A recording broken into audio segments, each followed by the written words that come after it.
Alright, let's dive into this because it's a wild situation.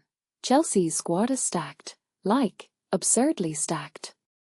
We're talking 41 senior players, and only 25 days left in the transfer window. Personally, I think this is less about football and more about a logistical nightmare. Xabi Alonso's got his work cut out for him, and what makes this really interesting is how it reflects a broader trend in modern football, clubs hoarding talent like it's a Black Friday sale. But here's the thing, Chelsea isn't just any club. They've been doing this for years, and now they are paying the price in terms of squad harmony and, frankly, common sense.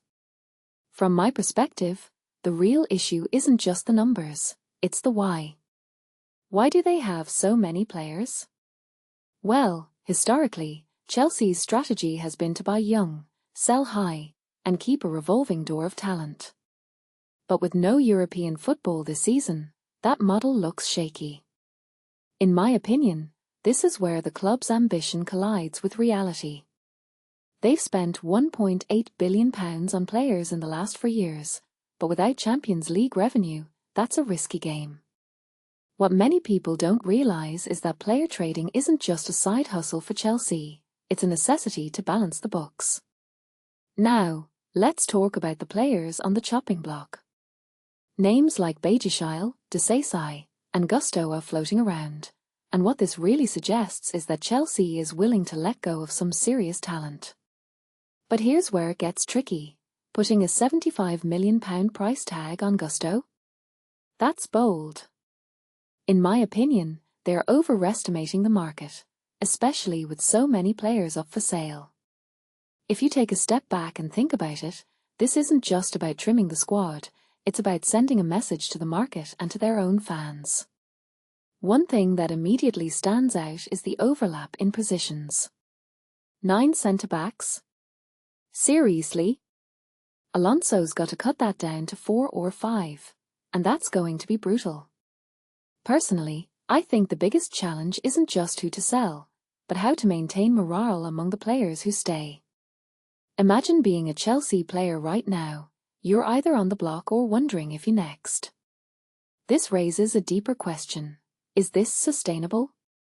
Or is Chelsea just kicking the can down the road? What makes this even more fascinating is the context. They've got a UEFA settlement agreement hanging over them, and their revenue streams are lagging behind the Big Six. Stamford Bridge is tiny compared to other top clubs, their commercial deals aren't cutting it, and they've missed out on Champions League money. So, player trading becomes their lifeline. But here's the kicker, it's not just Chelsea. Clubs like Brighton and Brentford are doing the same thing, but with less pressure to win trophies. Chelsea's ambitions are higher, and that makes their situation riskier. A detail I find fascinating is the bomb squad, players stranded on the sidelines. FIFA's cracked down on that practice, so Chelsea can't just park players anymore. They've got to move them, and fast. This isn't just about squad size, it's about reputation.